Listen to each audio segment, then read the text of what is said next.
Hey there, welcome to my channel. My name is Linda. I've got a lot of fun DIY crafts for you today. I'll also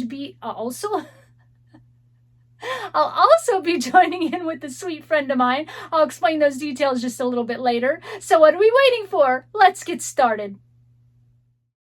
Today we'll be working on DIY Rustic Farmhouse Fall Home Decor. So let's get started with project number 1.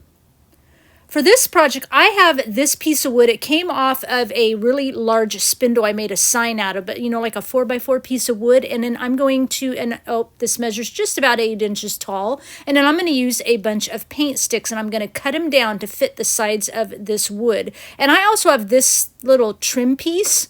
You could use just a regular dowel if you want, like a round dowel, but this kind of fits in corners. So, and I just had, it was like $2 for an 8-foot piece. So here's my paint sticks cut down. I'm going to put 3 paint sticks on each long side of this piece of wood, and then 4, of course, of those little trim pieces to fit in the corners, and a little stem.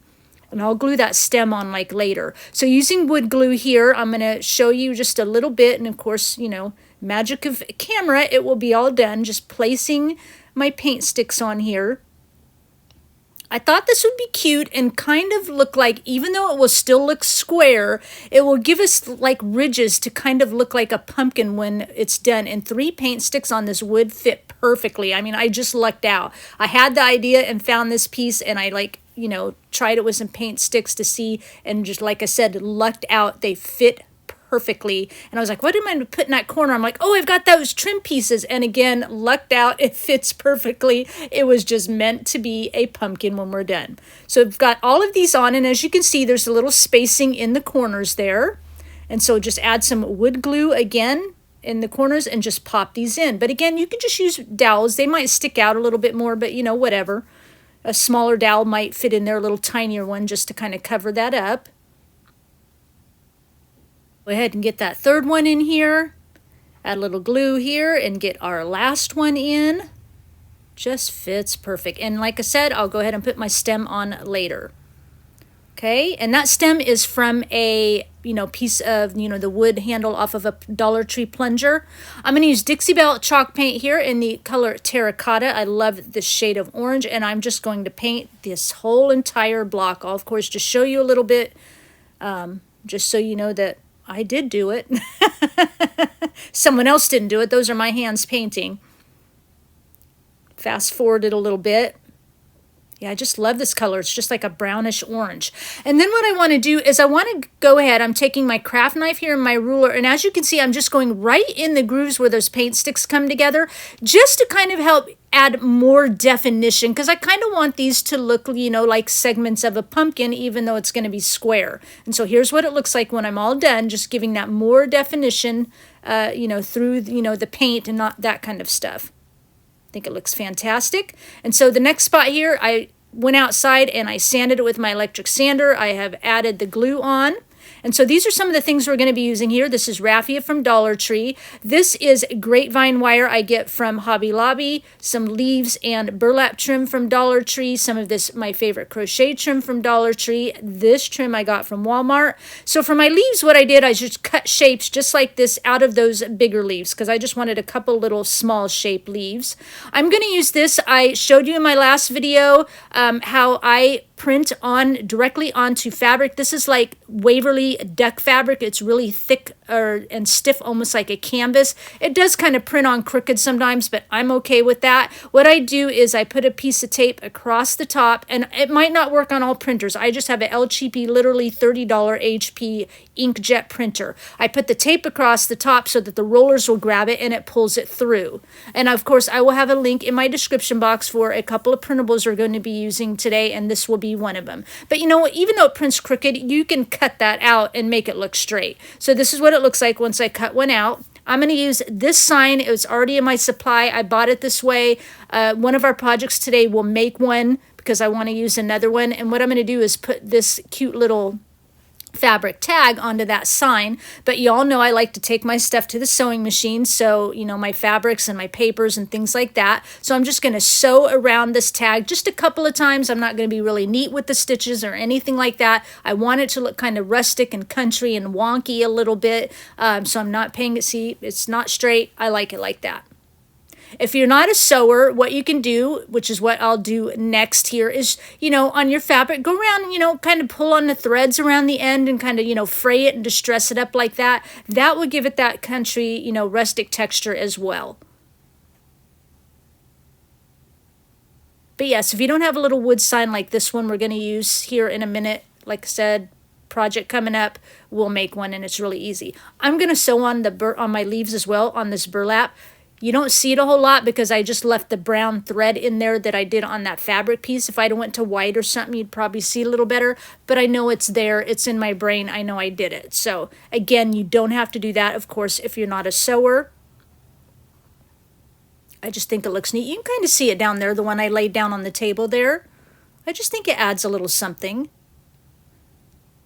See, it's just real subtle. But again, go ahead, you can pull around the leaves and stuff after you've cut them out and distress them up a little bit that way. If you don't sew, it's perfectly wonderful. I just like to show you some more options. I'm going to be using Beacon Fabri-Tac glue throughout all my projects today. It is my glue of choice. You can use hot glue. It's perfectly wonderful. I've got that grapevine wire kind of curled around my stem the way I want it. I'm just going to glue it into place. I'm not worried that my glue shows here because we will cover that up with some moss here. This moss I get at Walmart. It comes in a great big bag. I love it because it's big, long, like really moist pieces. It's not that dry, crinkly stuff from Dollar Tree, although I have that. You can use either one, but I like this a little better. It allows me to kind of hang it over the edges and stuff like that. So raffia, I've curled it here. I'll leave the video in my description box. One of my last videos, I showed you how to curl it, and I had a couple of sweet viewers, thank you, come out and show me how you can curl this even quicker and easier. So I almost felt kind of stupid when I got told that I put that video in there. But then once I did this method, which I love and show you, a curling iron, take the raffia and twirl it around the curling iron. It works wonderfully. The only thing I noticed is it doesn't stay a tight curl. It does loosen up over time. As you'll see in the final look, it kind of pulls down and loosens, but the curl is still there. So thank you, my sweet people, for showing me that. But now I'm okay with that video is still left in there because, not all of you want to run out and buy a curling iron. So it is another way to curl your raffia using water and a heat tool, and that raffia stays really closely curled together. So I've glued my little burlap leaves on. Now I'm going to come in and kind of glue my raffia on here. I've tied a little piece of raffia in the middle to keep it together. And I'm just going to kind of put it behind one of the leaves so it goes over the front and over the side. And then I'm going to add in just a little, acorn and leaf pick here from a pick. Add in a little bit of that fabric or that trim from Dollar Tree. We're going to take our little sign here. I'm going to just go ahead. That sign was already that color. It's wonderful. We're just going to glue our little quote on here. If you the fabric doesn't run through your printer okay, just print these out onto like cardstock and cut cardstock out. It will work wonderful. I'm taking that thin twine and that other ribbon. I've tied them both into a bow. I'm just kind of gluing them together right in front of that other little ensemble there. And I'm going to use a safety pin here to kind of glue to attach this to the crochet bow because it's not going to be seen anyway.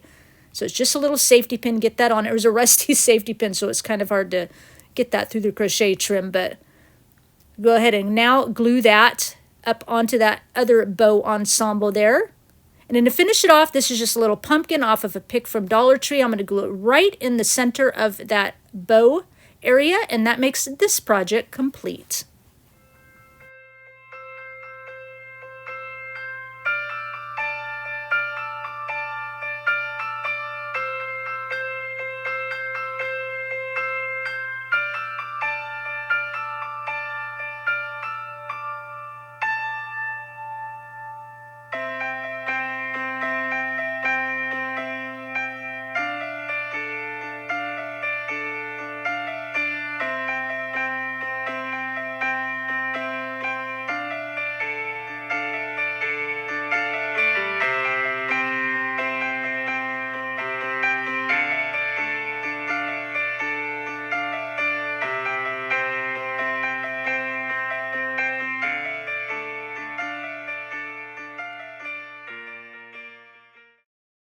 So let's take a look and see who I am collaborating with today. So today I'm going to be collaborating with Jen, who is MotherThyme here on YouTube. If you don't know Jen's channel, you are going to be so glad that we teamed up for this one. She makes such easy, affordable DIYs with a country rustic twist. When you see those DIYs, you're going to come running back to me and be like, thank you for sending me over there. And I'm going to be like, you're welcome. I love her DIYs. Oh my gosh. They just grab at my country heart, and I swear you guys, they are so easy. Jen is so sweet and friendly. She has the best smile, and she even creates like free printables for all your projects. You are just going to love her. Let's take a sneak peek at what she's going to be sharing with today. Even as I look at this, I'm like, oh my gosh, I can't wait to watch this video. So make sure when you done watching my video, you go check out hers. You are going to hit that red subscribe button if you haven't already. I know without a doubt, if you are new to her channel, this is your first time going to be viewing her, make sure you let her know I sent you. Just go send her some love. I mean, look at this cute stuff. I am so uber excited to be working with Jen today. With that said, let's move on to project number 2. So for this project, I'm going to use these long, I call them slat boards, as you know, from Dollar Tree. If they have the shorter ones, those would work perfectly wonderful. I, of course, did go ahead and cut mine down. I just kind of marked it and cut it, but in the end, it measures out to just a little over 13.5 inches, almost 13.75. But, you know, somewhere around there. But if you use, like I said, the shorter slat boards, I think they're about 12 inches. That's probably plenty. So I'm just using wood glue here now, and I'm just kind of gluing the ends together so that all of these 5 boards make one long or big unit. And then I'm going to go ahead and clamp them, let that set up for a little bit. Now this project's a little bit different. I saw something on Pinterest and thought it was kind of cool. I'm kind of going for that effect, so we'll see what happens. What I've done once everything's set is I measured about a 1/2 inch up, drew a line all the way across, and then I'm going to use, I don't remember what these are called. You can use a regular drill bit. I'm going to use these because I know it's going to kind of be a little more choppy with the wood. And I've already also marked along that line 2 holes in each slat board where I'm going to drill a hole just like this. I'm just showing one. Okay, we can do that all the way down. This is what it looks like. You can see how kind of real choppy it is, that on this type of wood that Dollar Tree uses. That makes a little bit messy of a hole. And then what I want to do though is take a craft blade and I want to kind of cut out a little slit at the top of each hole. So my intention here, the project I saw is, I'm sure someone used a laser cutter, but they cut some wood and they made the sign look like it was on a sheet of, like, you know, notebook paper that was ripped out of a spiral notebook pad. So that's kind of my intention for this project. So I like how it turned out. Hope you guys like it too, of course. So just kind of taking the rest of these out, and this is what it looks like after I've sanded everything up. So it does look at least a little bit smoother and stuff, nice and easy. And then what my original thought using Debbie's Design Diary DIY White Swan chalk paint was to paint it all and then just kind of do a vinyl quote on top. And I'll kind of show you that. But then in the end I decided, no, it's just missing something. You all know I like to lindify things, so I'm going to lindify my own project here. And once this paint dried, I decided to come in with Dixie Belle chalk paint in the color Drop Cloth, just right over the top.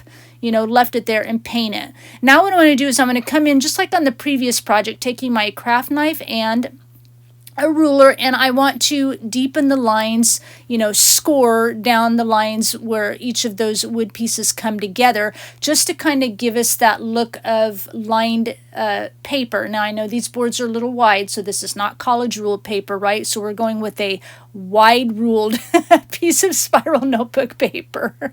Wide ruled, y'all. This is wide ruled. I like the college ruled better, but you know, whatever. And then I'm going to sand everything and distress it all up. So it does look different once I sand it because that white paint shows through. Now you could just use the white paint and sand it. You could just use drop cloth, sand it. You could use whatever color you want, of course, and sand it. But I'm going to go ahead and I want it to look like a distressed piece of paper. So this is what it looks like with that white showing through. You know, I like it. I think it's pretty cool. For some reason, that drop cloth over that white, once I sand it, has a little bit of a green tint, but that's okay. It goes with what I'm going to do. So this was my original going to be idea on the white paint, and I will have a link to 2 sizes of this quote for you in the description box if you decide to go that route. But then I said, like I said, I wanted to kind of lindify it a little bit, adding in some greens and some oranges and some browns of scrapbook paper and cardstock, and just kind of stack it up to make it look like, you know, you just took a, like in like a journal, you know, those art journals, and people like,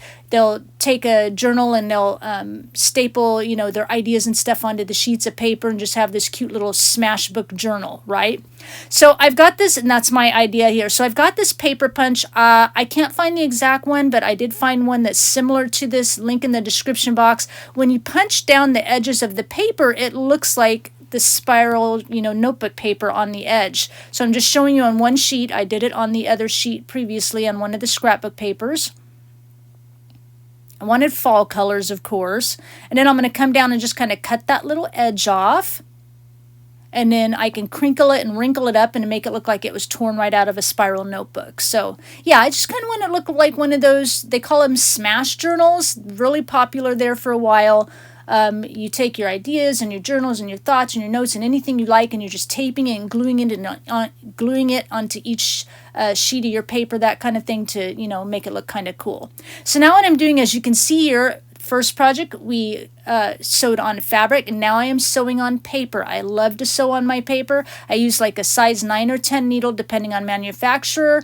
My stitch length is set on 4, my tension's on 4. I'm using all polyester thread, but regular thread works fine too. My sewing machine's just a little bit finicky. Don't be afraid of it if you want to try this for the first time. If you start to sew and your needle holes are too big, then go down a size on your needle. That will give you the look of the paper. So now, as you just saw there, what I'm doing here is I'm taking my scissor blades, you can see that edge there, and I'm just scraping along the edges of all my sheets of paper, kind of giving it that little rustic look. So the sewing kind of gives us that country, and then the scraping gives a little bit of rustic. And the scraping along the edges also helps kind of give texture, obviously, to the papers, but helps each paper kind of, you know, look separate from the paper behind it. It gives a little definition. So here's the smaller quote, all in one quote. So like I said, I'll have 2 sizes for you. Link in my description box to my blog. So if you want to do the larger quote because you want to cut it up into pieces to fit each board of the sign, or if you want a smaller quote because you want to put it here onto paper, or and you can use it, you could print off onto your paper or use that quote and put it into your electronic cutting machine program and cut it out on vinyl. I used to do that a lot. I would take my papers and I would print the quote directly out onto that scrapbook paper, and it works perfectly wonderful. So now what I'm doing here is I have large sheets of cardboard here, and I'm gluing cardboard onto a couple of sheets of the paper so that I also will add a little definition in between the layers and allow it to kind of stand up just a little bit.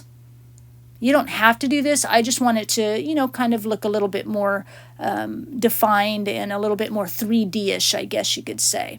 Kind of scrunch up the little sides of those notebook papers. You can see my threads here are hanging off. I want them to hang off the edges of my papers, be really long, just to kind of give that fun kind of rustic look. I'm going to start by gluing down our papers here with the brown cardstock, and then I'm going to add in just a, you know, a little, you know, piece of paper here just to add some different variations, add some different colors, start layering one on top of the other. This one I double layered with the cardboard because now I have to kind of fit over the little shorter sheet of cardboard, right? It's already lifted up, so sometimes you have to double layer with cardboard to make everything lay nice and level.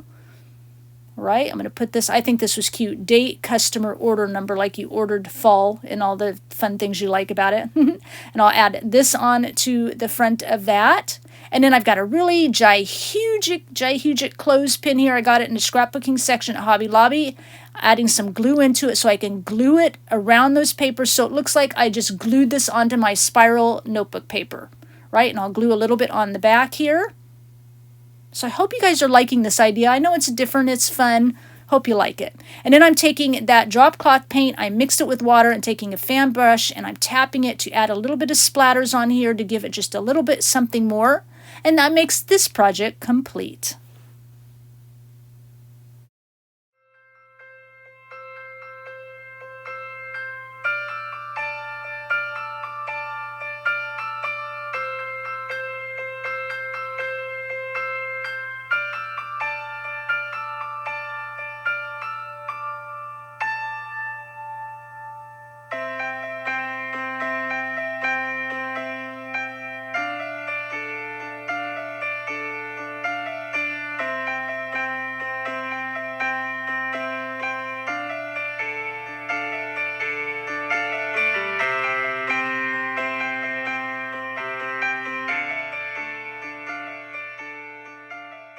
So let's move on to our last project, number 3. To start off this project, we'll bring some more in later, some more stuff. I'm going to use this orange plaid fabric from Dollar Tree I love. These are some of the other kind of orange colored ones I found. They came in fall time, of course, really super cute. But, you know, you could pick whatever color you want. You want a pink pumpkin, do a pink one. I almost used this stripe just because, you know, I know you wanted to know that. But in the end, I'm a plaid girl, so I went with the plaid. But just one roll of fabric will do for our project. And then 3 pieces here of this batting. You buy it by the yard at Walmart. And yeah, 3, because we're going to do 3 separate segments for our pumpkin and some stuffing. So on the batting, you're going to cut 3 of these pieces they are about 6.5 inches wide. And then the length is about, let's see here, 12, 13, 14, 15-ish inches in length. And then you're going to need some stuffing. With your stuffing, what you want, just really loosely packed. You want about, a 2-inch kind of diameter around of the stuffing and just kind of roll it into a little tube. And what we're going to do using Beacon Fabri-Tac glue, we're just going to roll our batting around our stuffing to make each segment of the pumpkin. Okay, so this is how we're doing it. Again, Beacon Fabri-Tac, or you can use the hot glue gun. No laughing at my hot glue gun. I know it looks horrible. I hate showing it on camera. Either one will work fine. But just kind of roll your batting right around over the stuffing to make a nice little tube. Kind of stuff your stuffing in the inside if it came out a little bit. Just like this is what we've got.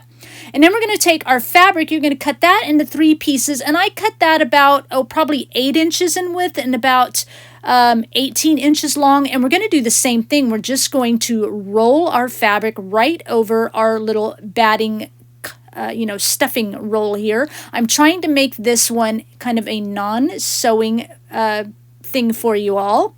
Just roll it just like that.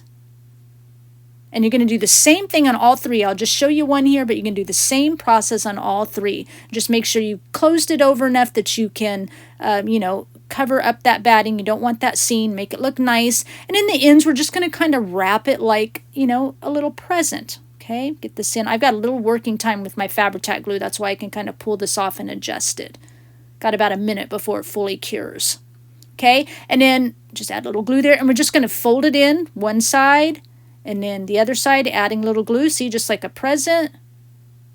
And then fold it over, right over the top. Kind of try to match up your seams there a little bit, just like that. And we're going to do the same thing on the other side.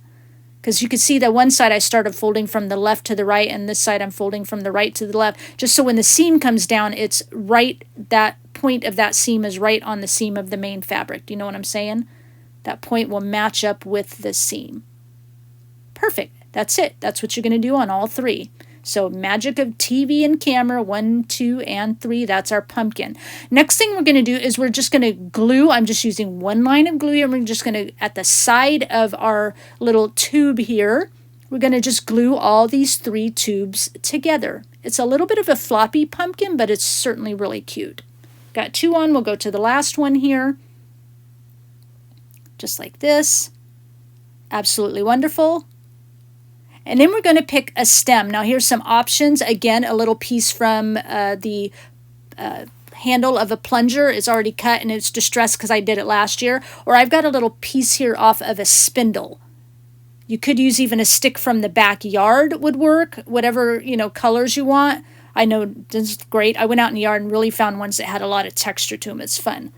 Here's what each would look like, but you all know I'm probably going to go with the spindle, and I did. Nice and easy. I'm just going to go ahead and glue the spindle right to the top with the Beacon Fabri-Tac glue. It holds perfectly, perfectly wonderful right in that center of our segment pumpkin. Okay, so now what we're going to do is I cut a piece off. It's probably about 5 inches long. I'm using Waverly wax mixed with water. I'm at the end of my bottle, so my bottle already has a bunch of water in it, and just do it like a stain. We're going to make a sign like we used in the very first project. This is so super easy, and the wood I cut it from was just one of those slat boards from Dollar Tree. And then I'm taking my drill and a tiny little drill bit, and I'm just drilling a hole at the top, probably about 1 inch in from each side, 1.5 inches, maybe 2 inches. And we're going to set that aside for now. For this project, I'm going to use this mesh tubing from Dollar Tree, some raffia also from Dollar Tree, some of this paper-covered wire from Hobby Lobby, some of these little pumpkins from Dollar Tree. Going to bring in, again, some of this burlap trim also from Dollar Tree. And some of these cute little bead berries. Again, Dollar Tree, some moss. This is from Walmart. You all know I like that Walmart moss. And these are just some things, this wood leaf, the flowers from Dollar Tree, the wood leaf's off a pick from Joann's or something, some this burlap leaf, again, Dollar Tree. Tried to use a lot of Dollar Tree supplies for you. And then some of this I just picked up, little bead berry, pitberry trim picked up at Goodwill, and a little acorn leaf and another little pine cone, just all off of picks. I save everything off picks. This is from a pick, little pumpkins, that kind of thing. And then I'm going to again bring back in some of this wire from Hobby Lobby to curl around our stem. Okay, I've got it ready here, curled like I want it. So I'm going to get it right down to the bottom, curled around the bottom of that little wood stem there. And I like my wire here to kind of be curly and loose along it and kind of come and hang off the top. That's how I like it on my pumpkins. And then I'm going to bring in some of this moss, and I'm going to have it just kind of hang down a little bit. Again, this is why I like the one from Walmart, the moss, because it's in longer pieces. And so you can kind of, work with it and let it hang down on your projects a little bit more. And I'll do it on the front. I'm going to bring it up on the sides a little bit as well, up onto the stem a little bit here. And also onto the back, because I just want to cover that area around where we wrap that wire around the pumpkin stem. I want it to look nice and finished off. Okay. But your choice. Again, a little bit on the stem just so it all looks cohesive. Looks wonderful. It's going to give us our kind of rustic look here. And then I'm going to go ahead and add wood leaves, because Dollar Tree has the wood leaves too. They even have the ones that's got the wood leaf with the initial on it with the beads. You could use that wood leaf, flip it over, work perfectly wonderful. I'm going to hang my little beaded pit berries here. I know I'm hanging them kind of weird and it looks funny right now because I've got one down and one out to the right side, but it will all look good as once we get the other stuff on it. Now that raffia, I took, gosh, I don't know what, 8, 9 pieces here, I don't know, and I just tied it into a big bow and I left the tails really long because our pumpkin, it's 18 inches long, not including the stems. So I'm going to take some of that paper cover wire I get at Hobby Lobby now, and I'm going to add that around the stem as well, just to give it a little bit more movement because that other wire is really stiff. I'm going to add in just a little piece of burlap leaf here, and I'm going to add some of that mesh tubing in here as well. I put it in a little knot so it gives me a little more gluing surface to glue onto my project. And I'm going to go ahead and glue on this burlap bow, just still adjusting that mesh tubing a little bit. I feel like I'm talking really fast today. Sorry guys, you can always ignore me and just watch. And some twine here, really thin twine, and I take about 5 or 6 pieces and I tie them all together in a bow. And then one of these orange flowers from Dollar Tree. I love this color orange. And then we're going to, I went back to get more and there wasn't any, and I'd only bought one bundle at first, darn it. Going to add in the acorn and the leaf and the little pine cone in here. Really whatever you've got, any little bits and baubles from all your picks. And it's just kind of a right to left side, just kind of make it look a little bit even. Going to add in a couple of those little mini pumpkins right to the side. I love the burlap ones. Right to the side of our flower here. And add in this little kind of pumpkin-y thing that came off of a pick.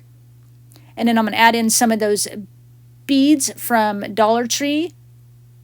They have like 2 colors in, like a really bright orange and then this kind of rustic orange. So this is the one I'm using, the rustic orange. 2 on the bottom, kind of 1 on the top to bring in a little bit more of that darker orange like in the fabric and the flower.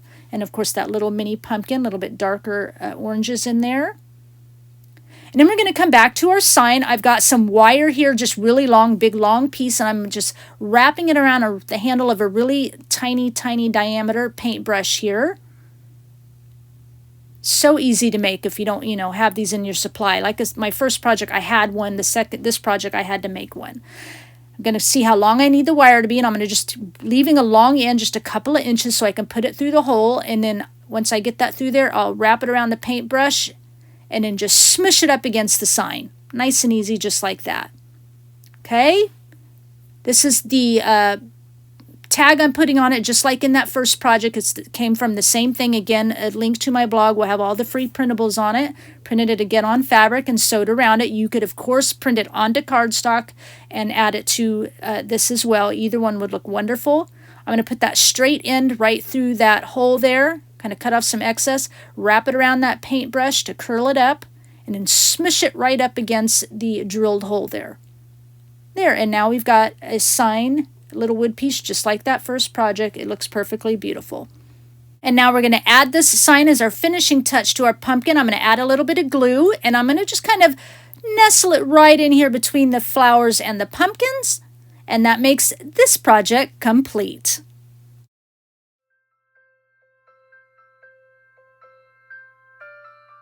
So I really hope you like all the projects I came up with today. You know the drill. Leave me a comment down below and let me know which project you want to make right now. Please give this video a thumbs up. And if you wandered in here for the first time, or maybe you're coming over from Jen's channel, welcome to my channel. I hope you found a lot of inspiration today. If you're digging this video and you're digging what you saw, before you click off, make sure you hit that red subscribe button and notification bell so you don't miss out on another video from me. Remember, I will have a link in my description box to all the freebies to help you make these projects, to all the printables. Also, remember, I will have a link in my description box to Jen's video and her channel, main channel page. Make sure you go check out that video and see all the fall inspiration she has for you today. I just know you're going to love it. Thank you, Jen, again, for agreeing to collaborate with me. I just love you to bits and pieces. And maybe a little bit of your artwork, too. Before I go, I'm going to leave you with one final thought. Sometimes we feel exhausted and depleted even though God is working on our behalf. But be strong in the Lord and His mighty power. Be strong in all that He has to offer you. Be strong in the one who knows what you need and holds you close to His heart. Everyone at some point in their life gets tired. We get so exhausted that we just can't stand to do one more thing. We need rest. We need hope. We need a new breath of life to get through the rest of the day. It's at this point that our focus needs to be on God and what He can and will do in our life. This is where we need to lay our head. Life is not easy, but we have to do it day after day. We were blessed with one life given by God, and we don't have it all together. But God's grace is unlimited, and His peace surpasses everything that we can understand. Sometimes the journey is too much. It's excruciatingly depleting, but God has always had enough strength for us. Lay down your head in the arms of Jesus and let go of your worries and find your rest. Don't be anxious and do not fear. Did you know that God says do not fear 365 times in the Bible? I'm thinking if it said that many times, there's some kind of substance to those words. It's a small but mighty reminder for every single day of the year. Find your absolute peace in the gentle whisper of Jesus. Allow Him to dry any tears, wipe away your anxieties, heal your wounds, answer your prayers. I want you to know that through all of what you are facing in life, God is not done with you yet. His encouragement can be found in Psalms 23. And most often you hear this at funeral services, but have you ever read it and thought about how it actually applies to everyday life? It says, "Even though I walk through the darkest valley, I will fear no evil, for you are with me. Your rod and staff, they comfort me." So allow God to comfort you. Allow Him to be your strength. Allow Him to take control of what He has for you. He is here for you. He's always with you. He will never let you go. I promise. I thank you for sharing your time with me, and I'll talk with you again soon. Bye.